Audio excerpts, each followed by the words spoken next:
pour que la monnaie locale ait du sens, il faut qu'elle exprime une solution à un besoin. Il y a plein de raisons qui m'ont amené à cette réflexion autour d'une monnaie locale complémentaire en place sur la commune.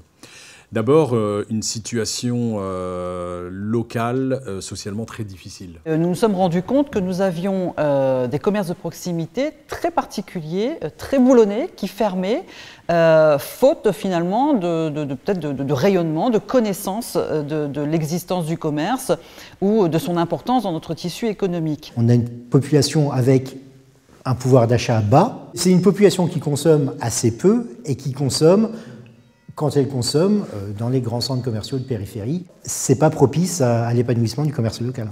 En plus, avec le changement climatique dans lequel on est aujourd'hui, et les révolutions en termes de coût de l'énergie qui ne fait qu'augmenter, en termes d'accès à l'alimentation de qualité qui devient de plus en plus difficile, 35% des foyers n'ont pas de véhicule sur la commune, donc la politique de transport. Et en tant que maire, responsable politique locale, je me dis quelles sont les solutions pour nos concitoyens pour continuer à vivre dignement. Il faut qu'on trouve les moyens de préserver les emplois locaux, les emplois qui sont directement induits par notre façon de consommer. Tout ça fait que je m'interroge beaucoup autour de cette monnaie locale. Nous avons souhaité mettre en place une monnaie locale, d'abord parce qu'il y a des vertus qui sont des vertus pédagogiques, et de faire en sorte que sur un certain nombre de sujets de consommation au quotidien, nous puissions avoir d'autres modes, d'autres instruments d'échange. Et puis, autour de cela, d'avoir une monnaie vertueuse, de rappeler comment cette monnaie locale peut soutenir les circuits courts, la production locale, de faire en sorte que par la monnaie locale, nous puissions aussi donner plus de moyens. On sait très bien que ce qui crée de la richesse dans une communauté, c'est pas la quantité de monnaie disponible, mais c'est la vitesse à laquelle cette monnaie tourne et se transmet. Un des attraits d'une monnaie locale, c'est de la rendre non épargnable ou inutile si on choisit de mettre ce mécanisme en jeu, et donc de la forcer à tourner et donc de la forcer à créer de la richesse.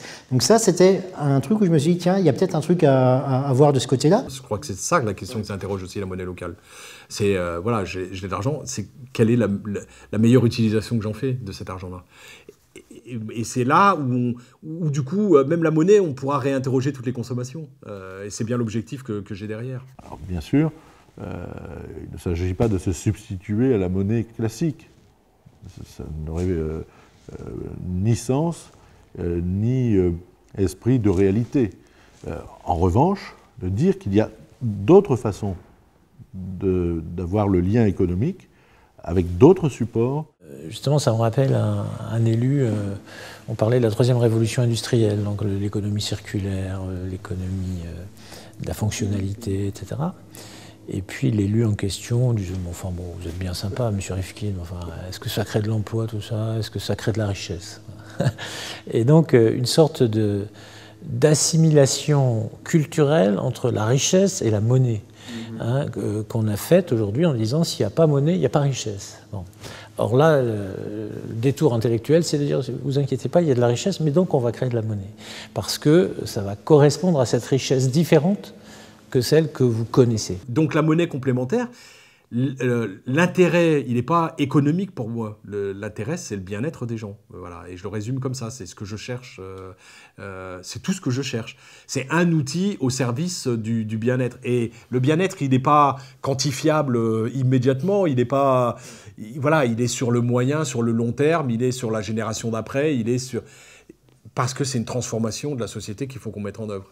Et elle partira localement avant de s'imposer, je pense. Je crois quand même qu'aujourd'hui, le fait d'être obligé de reconnaître que le modèle de l'ESS est aussi un modèle qui marche, qui produit de la richesse, qui produit de l'emploi, pour employer les mêmes termes, c'est-à-dire de dénombrement en termes d'emploi, fait qu'aujourd'hui, la condescendance qu'il pouvait y avoir il y a quelques années est moins importante, quoi. Et donc de se dire que peut-être que l'économie sociale et solidaire peut aussi apporter dans le domaine des échanges d'autres modes de faire, je crois qu'il y a une écoute aujourd'hui qui existe. Et ça, ce pari intellectuel et culturel, il faut avoir envie de le faire, quoi. idéologiquement, je ne suis pas sûr que tout le monde ait envie de le faire.